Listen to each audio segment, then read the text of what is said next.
This is SpaceTime Series 21, Episode 67. Coming up on SpaceTime.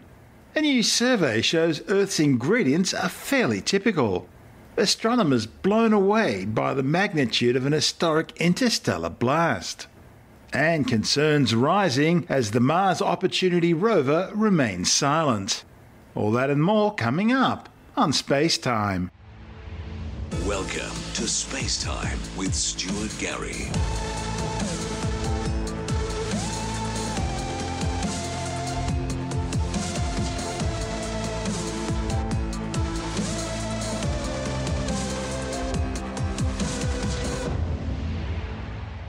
A new study looking at material around distant stars suggests that Earth's ingredients are fairly typical. The findings, presented to the Goldschmidt Conference in Boston, are based on spectroscopic observations of 18 different planetary systems around white dwarfs up to 456 light-years away. White dwarfs are the dense stellar corpses of dead sun-like stars. These are stars which have burnt off most of their hydrogen and helium through core nuclear fusion. Once they've run out of their hydrogen and helium, they puff off their outer gaseous envelopes as planetary nebulae, leaving behind their exposed white-hot stellar cores, which then slowly cool over the eons of time as white dwarfs. It's anticipated our own sun will become a white dwarf in around 5 to 7 billion years from now. The study's lead author, Dr. Xiaoyu Zhu from the Gemini Observatory in Hawaii, says that as a white dwarf cools, it begins to pull in some of the planets, moons and asteroids that were previously orbiting around it, in the process creating an accretion disk. And that's where things get interesting, because spectroscopic observations of white dwarfs are normally dominated by the hydrogen and helium in their atmospheres. However, white dwarfs with planetary accretion disks around them would also have the chemical signatures of the composition of the material in those disks. And by looking at those spectra, Zhu and colleagues found that most of the building blocks they observed in other planetary systems have compositions broadly similar to those of Earth. It's hard to believe, but the first planets found orbiting stars other than the Sun were discovered around a quarter of a century ago, and ever since, astronomers have been trying to determine just how similar these exoplanets are to planets in our own solar system. But it's extremely difficult to obtain spectra directly from exoplanets because their reflected light's drowned out by their host stars. It's a bit like trying to see the flame of a candle in front of a lighthouse beam. So instead, the authors selected white dwarfs which have accretion disks. They took measurements using spectrographs both on the Keck telescopes in Hawaii and on NASA's Earth-orbiting Hubble Space Telescope. The authors found that the chemical elements, the building blocks of Earth, are also common in other planetary systems. Zhu and colleagues were able to measure calcium, magnesium and silicon content in most of these stars and a few more elements in others. They may also have found water in at least one system, but have not yet quantified it, although it's likely there will be lots of water on some of these worlds. In fact, one star system, 170 light-years away in the constellation Bootes, was rich in carbon, nitrogen and water, giving it a composition very similar to that of Halley's Comet. In general, though, the composition of exoplanets looks very similar to the bulk Earth. And of course that means astronomers can pretty well expect to find Earth-like planets elsewhere in the galaxy. You're listening to SpaceTime. I'm Stuart Gary.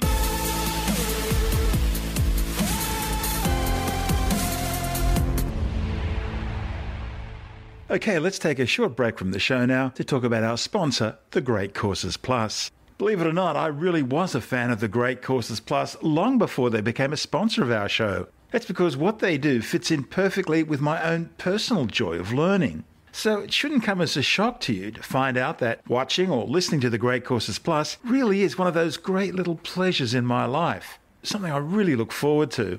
It's because The Great Courses Plus lets you explore fascinating topics, learning from award-winning experts. In fact, with The Great Courses Plus, you can learn about anything that interests you. And it's not just exploring the stars. You can discover more about people and places through history, a better understanding of human behaviour. You can even learn how to draw or learn another language. There are over 10,000 lectures to stream, with more being added all the time. And of course, with the Great Courses Plus app, you can watch or listen anytime, anywhere. Now, over the past few weeks, I've been telling you about a great course I've been listening to on radio astronomy, Observing the Invisible Universe, hosted by astronomer Felix J. Lockman. This course explores some of the remarkable technology behind radio astronomy. And in parts 7 and 8, you're taken on a detailed tour of the massive 100-metre National Science Foundation Greenbank Radio Observatory in West Virginia. It's a fascinating insider look at what, after all, is the world's largest steerable radio antenna dish, and a key facility where so many of the world's most important discoveries are now being made. This really is the perfect course to get you started with the Great Courses Plus, or enjoy any of their other fantastic lectures with our special offer, a free trial with unlimited access to their entire library. So get started now by signing up through our special URL, thegreatcoursesplus.com/space. That's thegreatcoursesplus.com/space. That way they'll know you came from us and you'll be supporting our show. That's thegreatcoursesplus.com/space. And of course, we'll put that URL in the show notes. That's thegreatcoursesplus.com/space. And now, it's back to the show. You're listening to SpaceTime with Stuart Gary. Astronomers have used light echoes to study a 170-year-old stellar eruption, which briefly produced the second brightest star in Earth's skies. The spectacular explosion was created by a nearby binary star system known as Eta Carinae. The event generated the fastest jettison gas ever measured from a stellar outburst that didn't result in the complete annihilation of the star, powerful enough to travel from the Earth to the Moon in just 20 seconds. The study, reported in the monthly notices of the Royal Astronomical Society, also suggests that the eruption may have caused a stellar merger, turning what was a triple star system into a binary. Located just 7,500 light-years away, Eta Carinae is the most luminous star in the known galaxy. It's in the final stages of its life, and about to go supernova any day now. Eta Carinae consists of two massive spectral type O blue hypergiant stars. The more massive, or primary star, is estimated to be somewhere between 150 and 200 times more massive than the Sun, with some 5 million times the Sun's luminosity, 800 times its radius, and a surface temperature of more than 32,000 degrees Celsius. The less massive companion star still has at least some 80 times the mass of the Sun, and 20 times the Sun's radius. Interestingly, it's even hotter than the primary star, with a surface temperature of around 37,500 degrees. The two stars orbit each other every 5.54 years, cocooned in a gigantic twin-lobed bipolar emission and reflection nebula of superheated gas and dust, known as the homunculus.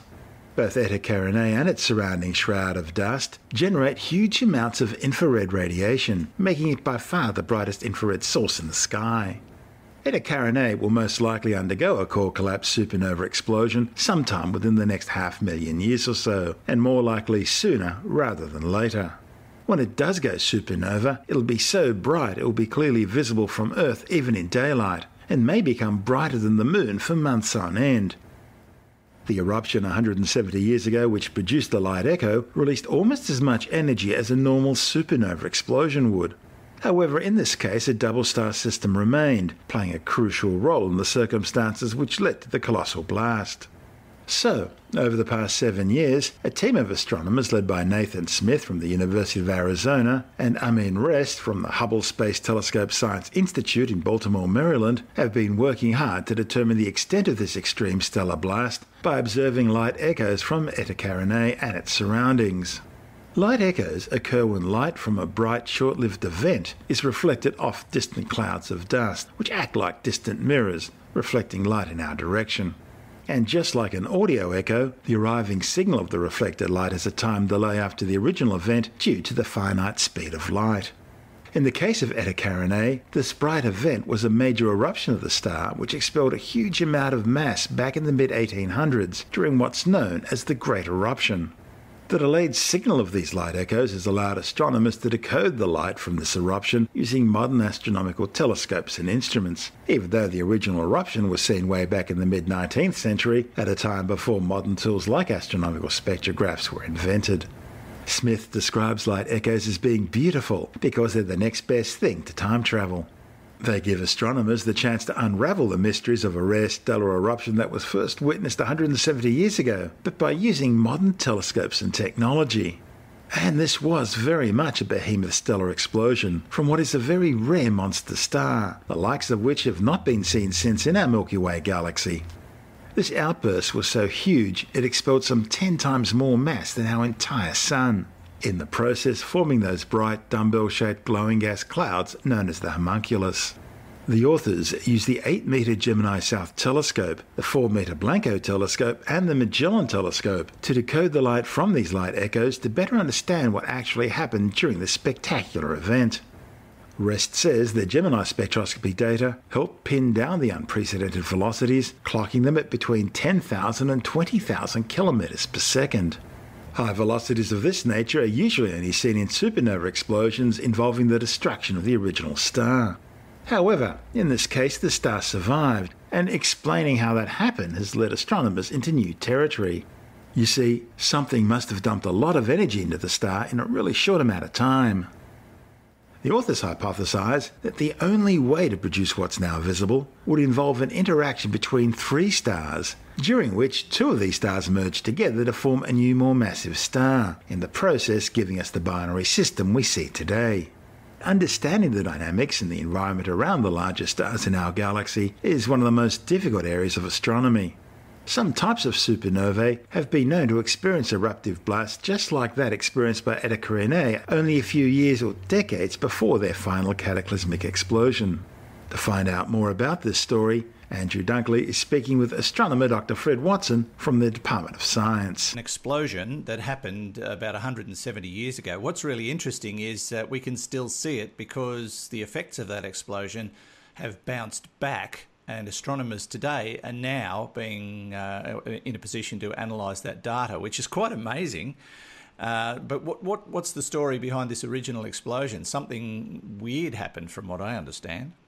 That's correct, Andrew. This is really a story about a very, very special star. It's called Eta Carinae. It's in the southern sky, not very far from the Southern Cross, in fact, for those who can see the Southern Cross. In terms of its absolute brightness, that means, its intrinsic brightness, it's actually the brightest star we know of in the galaxy. Is that right? Yeah. And back in, actually, it was the late 1830s that it started getting brighter and peaked in, I think, 1843. It peaked in brightness.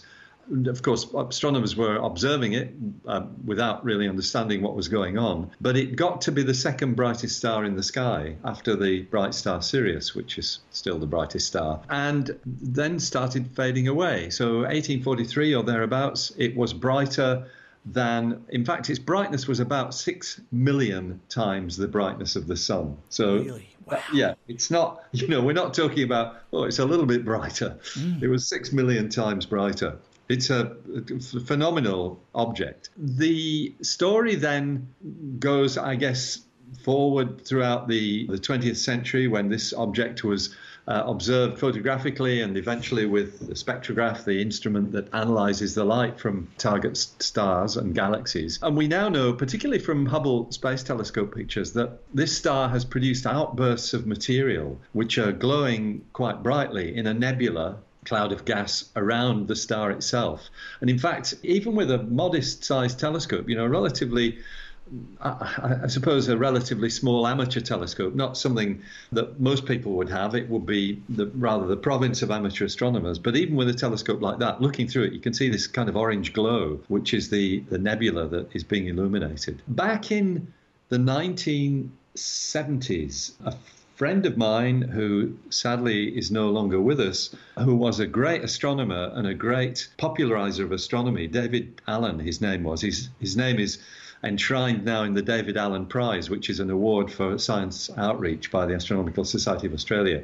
He was one of the first to speculate that this object was actually a double star. It was 2 stars interacting with one another. Okay. And somehow that interaction produced the colossal energy. But nobody could really work out, and certainly David couldn't back in the 1970s, why it went through this massive outburst period in the 1830s. So, 170 years ago from where we stand now. But exactly as you've said, modern technology has come to the rescue because we now have telescopes and instruments that are sensitive enough, not only to see the direct light from an object like this, but also to see the reflection of its light off nearby dust clouds. And while those dust clouds are nearby, relatively speaking, they're far enough away the light travel time, because it takes a dogleg path, is 170 years. So the direct light is what we see.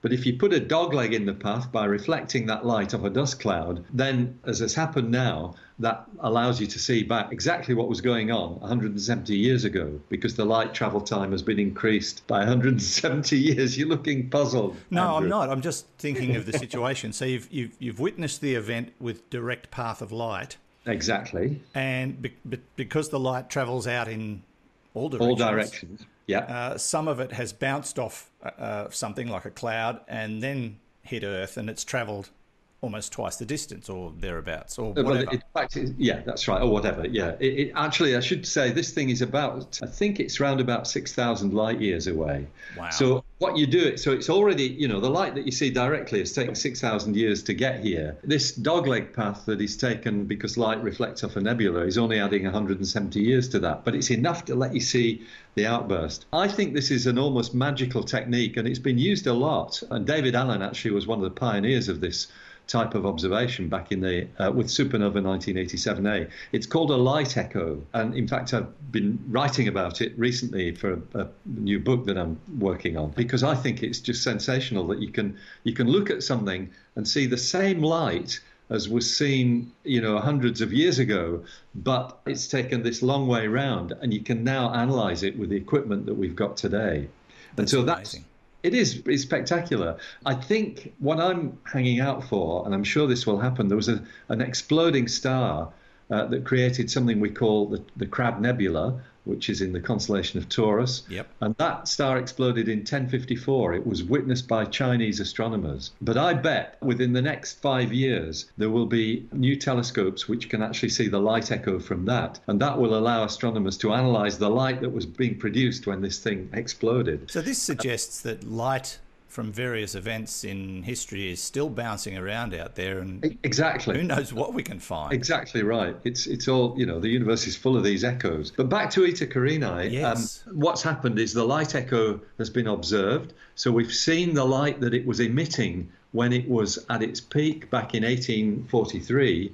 And guess what? It tells you that there's almost certainly a third star in that system. A third star? That collided with the big bloated star, basically was gobbled up, and the explosion sent out a shockwave which interacted with the material around it and produced this massive increase in brightness. So it's a wonderful piece of detective work using this light echo technique, which I think is just great. The larger component of the star is very unstable and is massive, and almost certainly will wind up as a supernova, a star that explodes, like the one in 1054. That will produce an explosion that would be very spectacular, almost certainly visible in the daytime sky.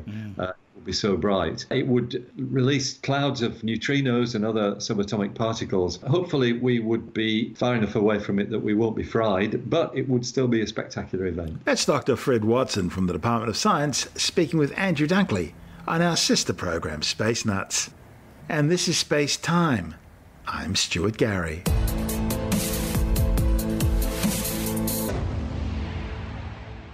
There's still no word from NASA's heroic little Mars rover Opportunity.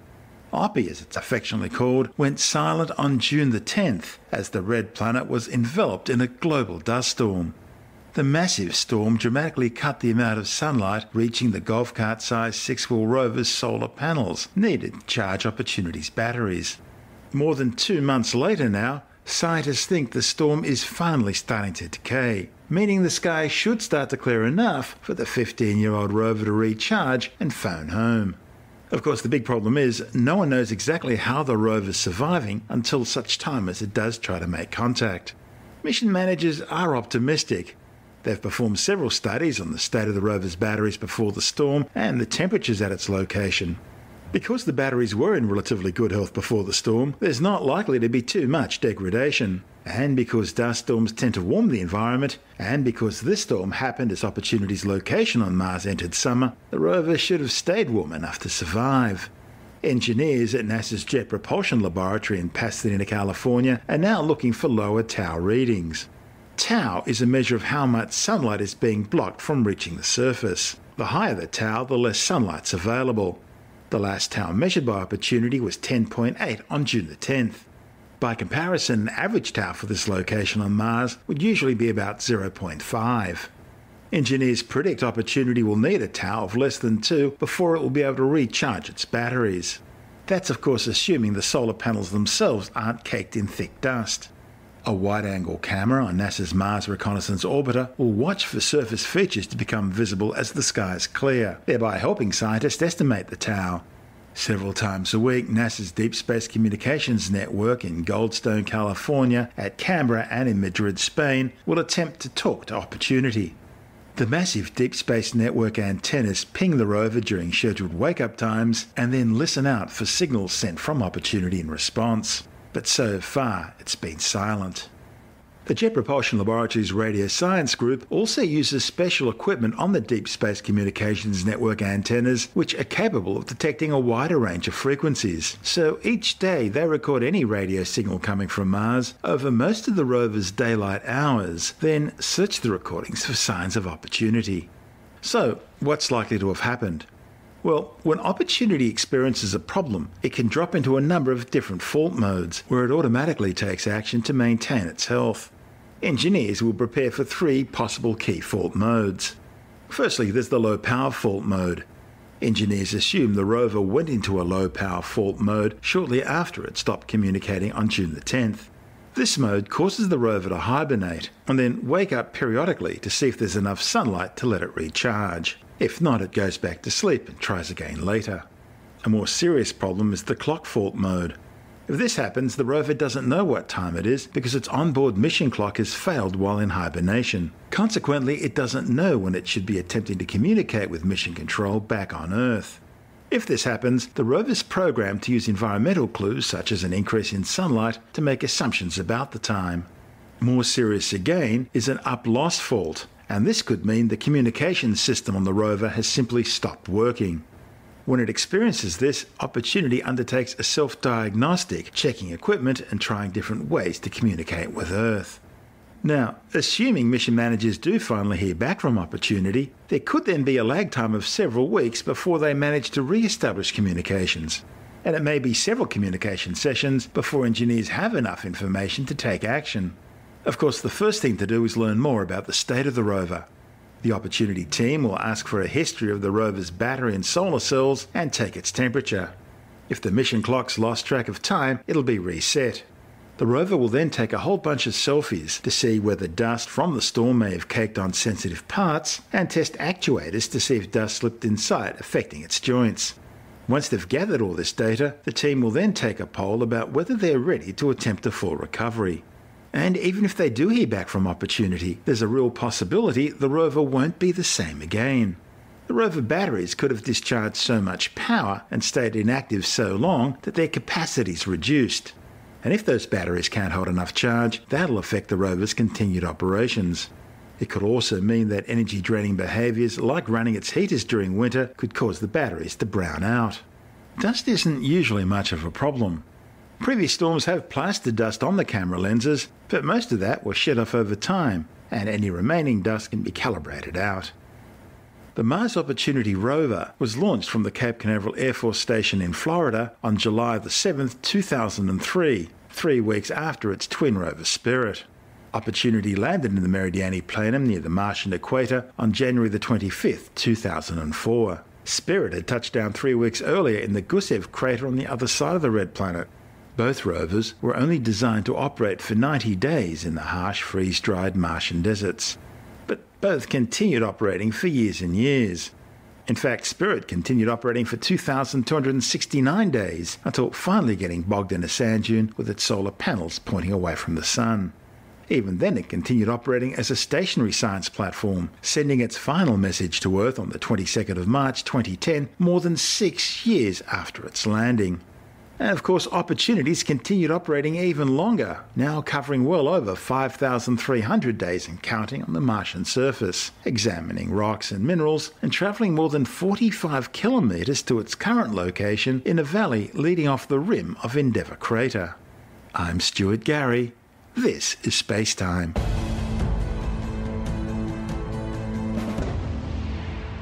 SpaceX has successfully launched a new telecommunications satellite into orbit. The flight from Space Launch Complex 40 at the Cape Canaveral Air Force Station in Florida used the same launch vehicle first stage, which undertook the maiden flight of the new Block 5 version of the Falcon 9 back in May. Falcon 9 is in startup. Go for launch. Falcon 9 is at flight pressure. 10, 9, 8, 7, 6, 5, 4, 3, 2, 1, 0. Ignition.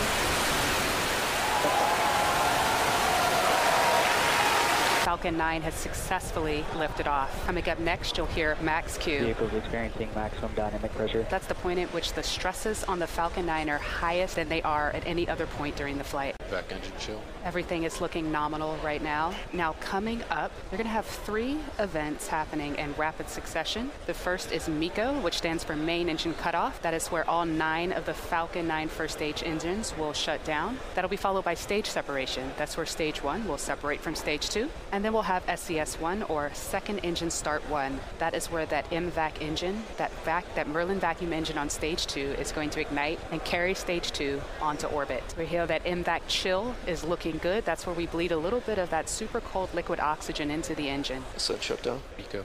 Stage separation confirmed. We've had a successful stage separation and ignition of that second stage MVAC engine. Now coming up in about 25 seconds, we're going to have fairing deploy. So those fairing halves are going to split away from stage 2 and make their way down to Earth. And stage 2 will continue on with the Mirror-Petit satellite onto its parking orbit. MVAC-D had a really solid startup, and all of the temperatures are looking really good. The burn is going nominally right now. We just had a successful separation of that fairing. Once we get into the vacuum of space, we don't need it anymore, so we get rid of that extra mass. Second stage is following a nominal trajectory. And as you just heard, second stage is on a nominal trajectory. Now, there are going to be 2 stage 2 burns for this mission. The first is this one that is taking the spacecraft to its parking orbit. Acquisition of signal. Once it shuts down, it'll coast for about 18 minutes before relighting over the equator to raise Mirror-Petit to its deployment orbit, the geostationary transfer orbit. Now, while stage 2 is doing its job, stage 1, it's making its way back home down to Earth. After completing its launch, the first stage returned to Earth, landing aboard the drone ship Of Course I Still Love You, which had been pre-positioned downrange in the North Atlantic Ocean. It'll now be prepared for a third flight. Built by Space Systems Loral in Palo Alto, California, the 5,800-kilogram Mirror-Petit satellite will replace the aging Telcom 1 spacecraft that failed a year ago. The new bird uses an SSL 1300 platform equipped with 60 C-band transponders, providing telecommunication services across Indonesia and India. The mission was the 15th launch for SpaceX this year, coming less than 2 weeks after the last 2 Falcon 9 flights, one from Vandenberg and the other also from the Cape. SpaceX's next flight, another from Cape Canaveral, will be the Telstar 18V telecommunications satellite, slated for later this week. I'm Stuart Gary. This is Space Time.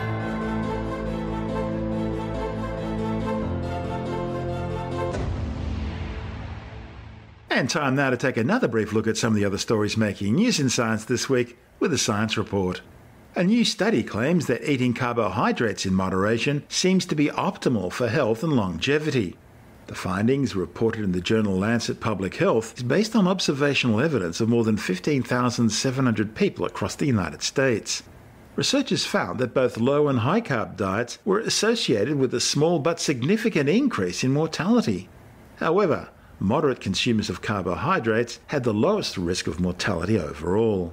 Researchers found that low-carb diets replacing carbohydrates with proteins and fats from plant sources were associated with a lower risk of mortality compared to those that replaced carbohydrates with proteins and fats from animal sources.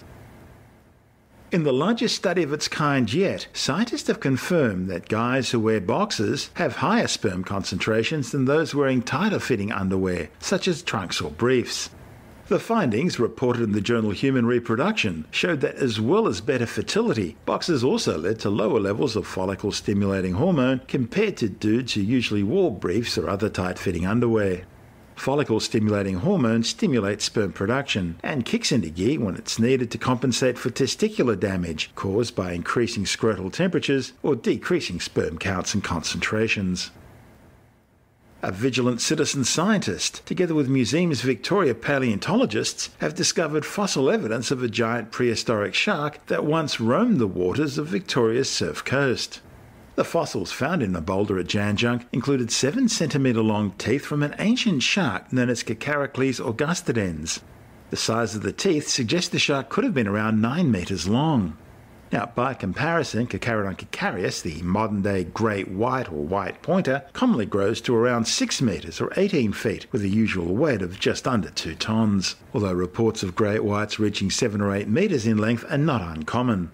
In fact, both the Guinness Book of World Records and ichthyology textbooks have listed at least 2 great white sharks being much larger than this. Back in the 1870s, a 10.9 metre, 36-foot long great white was captured near Port Fairy in southern Australian waters.